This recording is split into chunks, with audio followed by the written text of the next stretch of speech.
Hello, everybody, and thank you for joining. My name is Mor-Avi, and I will introduce Chapter 13, Creativity Flourishes, using hybrid space patterns.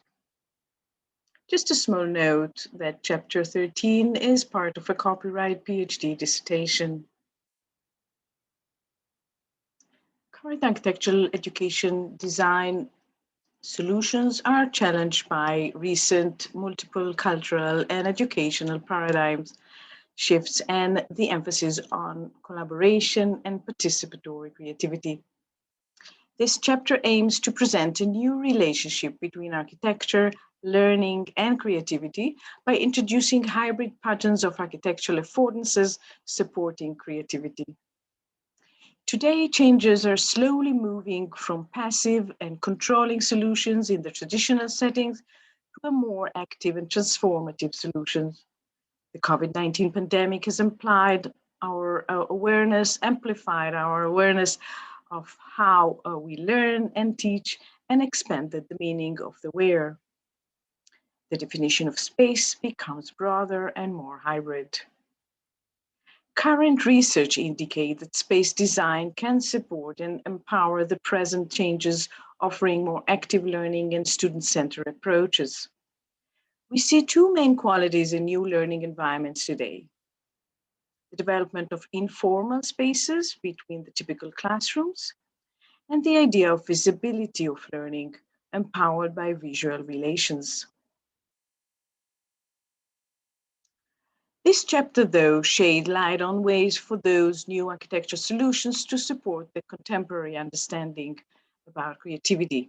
According to Montori and Donnelly, creativity is fundamental and evolving from contradictory performances as order and disorder, rigor and imagination, hard work and play, solitude and interactions and sharing.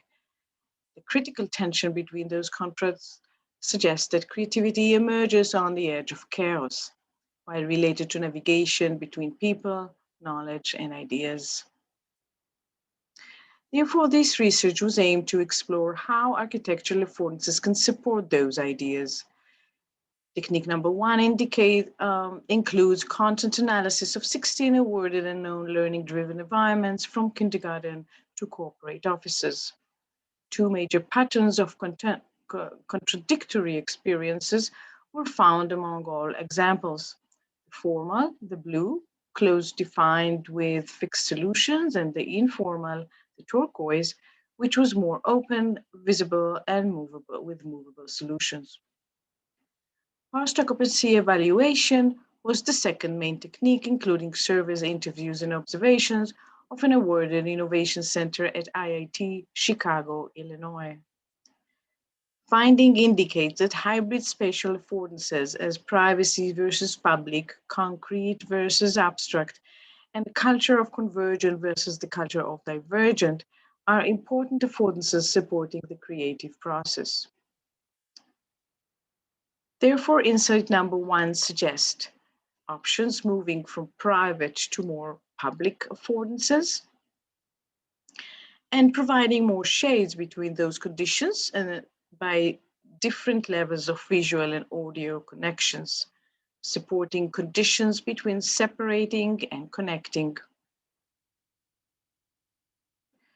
The next category is the strong cues, fixed and suggesting behaviors on the left, and the low cues on the right represent abstract settings, informal, movable, supporting more ad hoc, messy, dynamic, and active learning activities. It is suggested that all regions become between passive and active spaces with different degrees of flexibility and architecture qualities are important to support collaborative creativity among individuals and teams and provide more choices and control.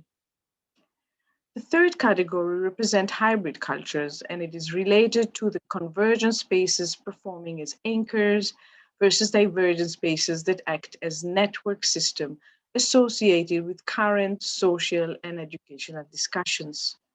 Learning-driven spaces hosting creativity should be based on those two situational hybrid cultures representing two modes of thinking essential for creativity. Those hybrid culture comprise from an unplanned divergent spaces support a network of creative flow between ideas, people, and knowledge by flex, fluid, and free affordances, and a network of planned convergent spaces anchoring and consolidating those creative thoughts and process by fixed anchors. Evidence indicates that positive effects of space on learning and creativity may grow when space offers hybrid affordances supporting different learning cultures and learning behaviors. The system of hybrid architectural patterns then becomes an empowering tool for all users.